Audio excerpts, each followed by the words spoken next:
Você sabe interpretar as hipóteses de escrita de seus alunos? Então fique de olho nessa apresentação. Porque identificar as hipóteses de escrita dos alunos é fundamental para o planejamento de suas atividades e para a formação de grupos produtivos dentro da sala de aula, uma vez que você pode estar trabalhando com esses grupos com relação aos níveis pré-silábico, silábico, sem valor ou com valor, silábico alfabético ou mesmo ortográfico. As crianças não alfabetizadas formulam ideias sobre o funcionamento da língua escrita antes mesmo de frequentar a escola, devido à influência dos pais, processo de leitura dentro de casa ou mesmo ao contato com as mídias sociais e as tecnologias. Essas ideias advêm, portanto, do intercâmbio que a criança estabelece com os parentes, com os amigos, com os familiares, com os meios tecnológicos como a televisão, o celular e também por meio de pequenos desenhos ou figuras, livros, revistas,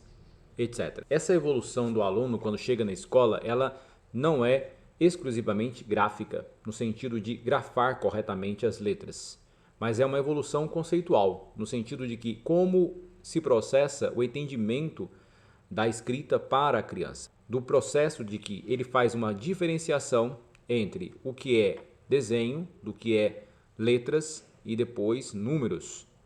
Desse processo, ele vai começar a entender, a criança vai começar a entender que algumas letras representam determinados sons e conjunto de letras formam as sílabas.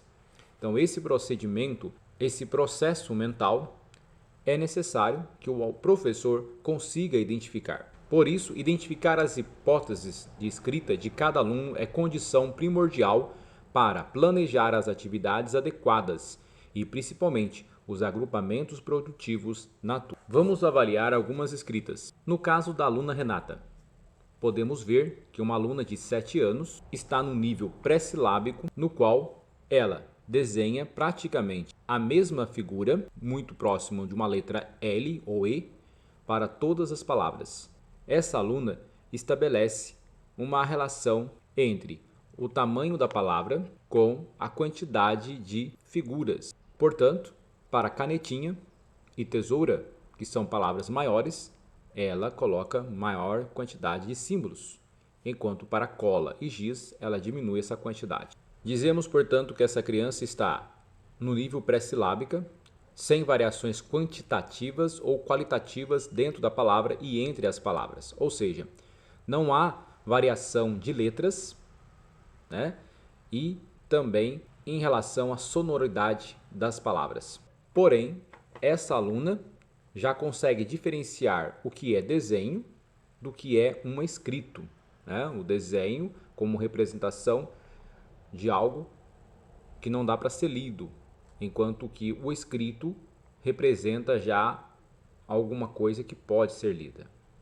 Então ela já não está mais na fase da garatuja, daquela fase em que as crianças escrevem apenas com rabiscos ou desenhos, misturando desenhos.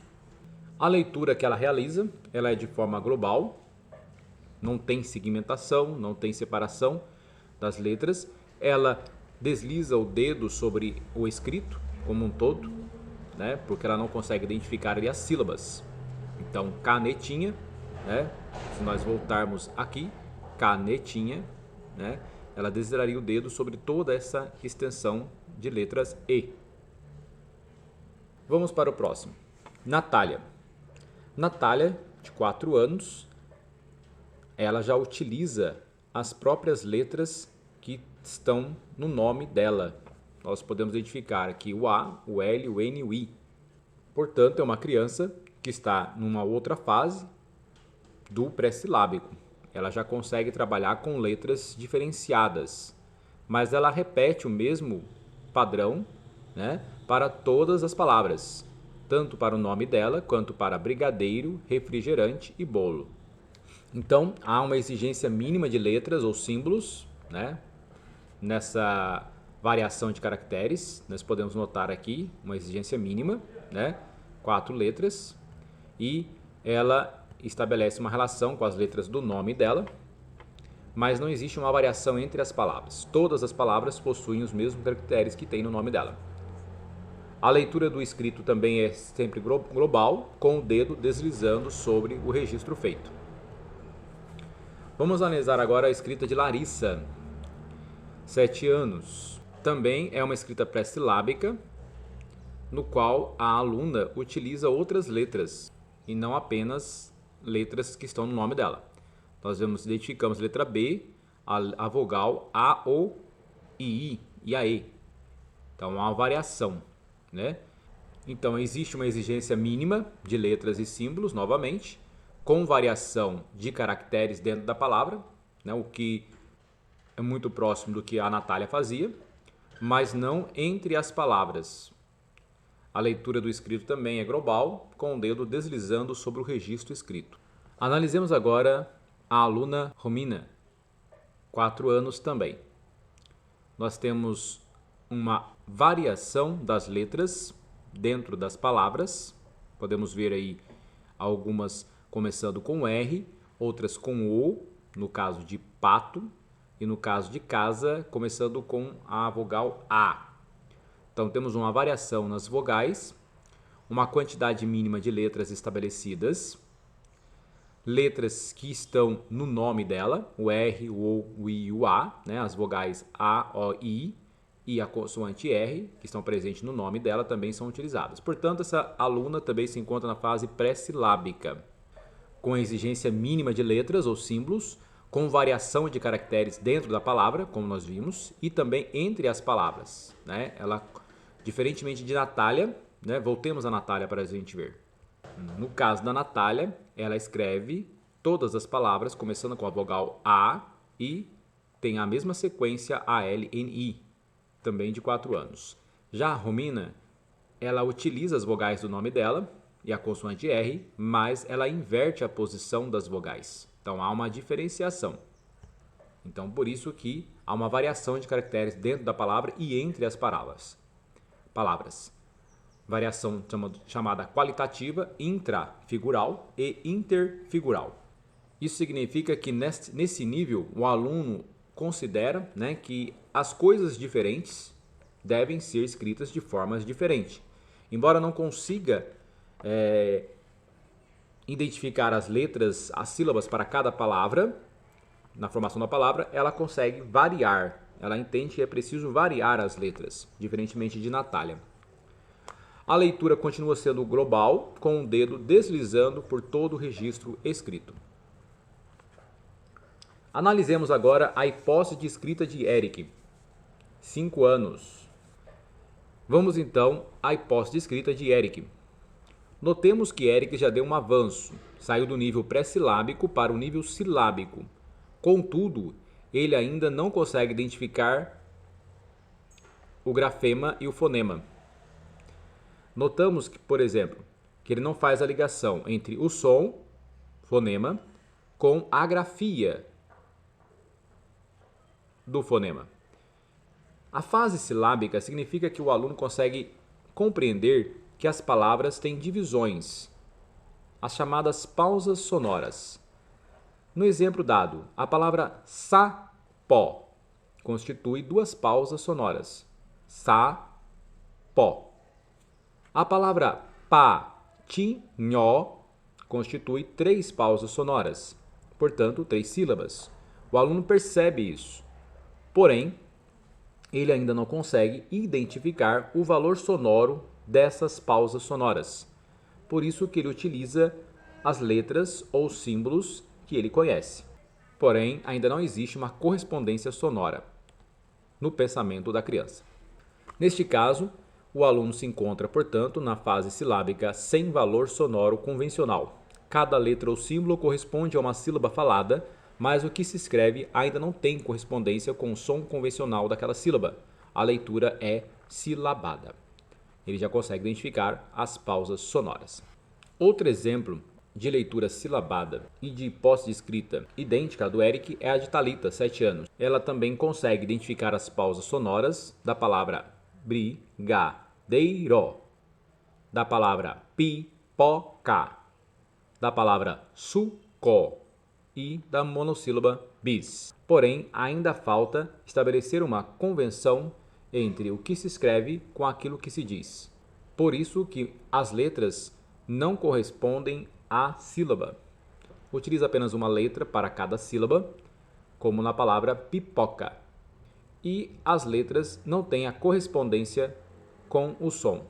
Mas já podemos ver alguns avanços, mas ainda é um processo que está em construção na cabeça da criança. Portanto, ela também está na fase silábica sem valor sonoro convencional e a leitura é silabada. Vamos agora para o aluno Ricardo.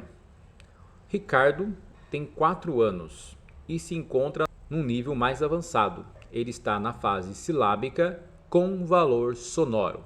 Observe que além de perceber que existem pausas sonoras, na palavra Ricardo, ele consegue não só identificar que ela possui 3 sílabas, como ele também consegue estabelecer uma ligação entre o som e as vogais. Por isso ele utiliza a vogal I para ri, a vogal A para car e a vogal O para dó. Ricardo.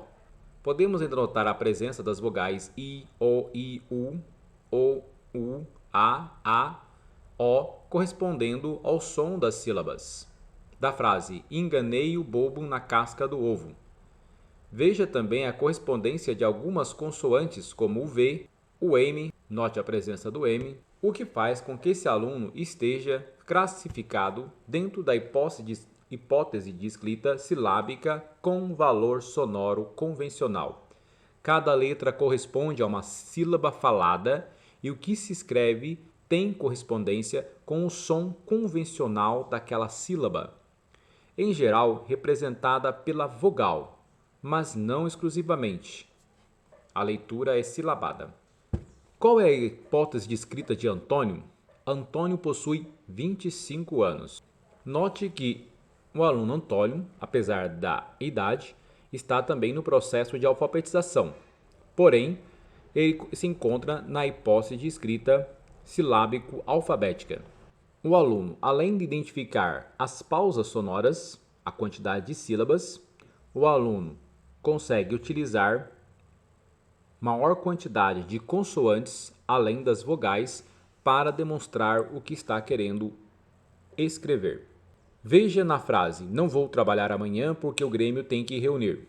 Note que o aluno está no processo de transição para a fase alfabética. Assim sendo, a fase silábico-alfabética representa não um nível, mas sim uma transição no processo de alfabetização. O aluno, por exemplo, na palavra porquê, utiliza 3 letras para representar a palavra porquê, sendo que a primeira sílaba por é representada pela união da consoante P e vogal O, enquanto a sílaba que, com sonoridade fonética que apenas, o fonema que é utilizado, o fonema que, para representar a grafia da sílaba que. Note, por exemplo, o conjunto das palavras tem que reunir, como o aluno faz a representação de cada palavra. Portanto, dizemos que esse aluno se encontra na fase silábico-alfabética, nível que marca a transição do aluno da hipótese silábica para a hipótese alfabética. Ora ele escreve atribuindo a cada sílaba uma letra, ora representando as unidades sonoras menores, os fonemas, como no caso da palavra porquê, que o aluno utiliza apenas o fonema que. Qual é a hipótese de escrita de Rodrigo, 7 anos? A lenda do diamante. Existia um casal que morava na beira do rio. O homem se chamava Itabija e a mulher se chamava Potira. O marido ia sair para a guerra. Passou-se muitos dias e Potira ficou com saudades. Os índios avisaram a Potira que Itabija tinha morrido e ela chorou muito. O deus que era o sol fez as lágrimas de Potira virarem diamantes. Rodrigo. Podemos notar que neste caso, o aluno Rodrigo, de 7 anos, já está na fase alfabética, pois o aluno consegue identificar que as letras correspondem a unidades sonoras que, quando juntas com outras letras, formam sílabas. Porém, o aluno ainda carece de alguns conceitos ortográficos. No texto que o aluno escreveu, podemos notar não só erros de grafia das palavras, como também a ausência de pontuação e, em alguns casos, a dificuldade para a segmentação de algumas palavras. O aluno Rodrigo, portanto, se encontra na fase alfabética. Neste estágio, o aluno já compreendeu o sistema de escrita, entendendo que cada um dos caracteres da palavra corresponde a um valor sonoro menor do que a sílaba. Agora, falta-lhe dominar as convenções ortográficas. Esse processo de alfabetização durará toda a sua vida e será importante estimular a leitura dos alunos, pois é principalmente através da leitura e da escrita que os alunos conseguirão compreender e entender melhor como as palavras devem ser grafadas. Portanto, a ortografização será um processo contínuo, mas a criança já se encontra no nível alfabético.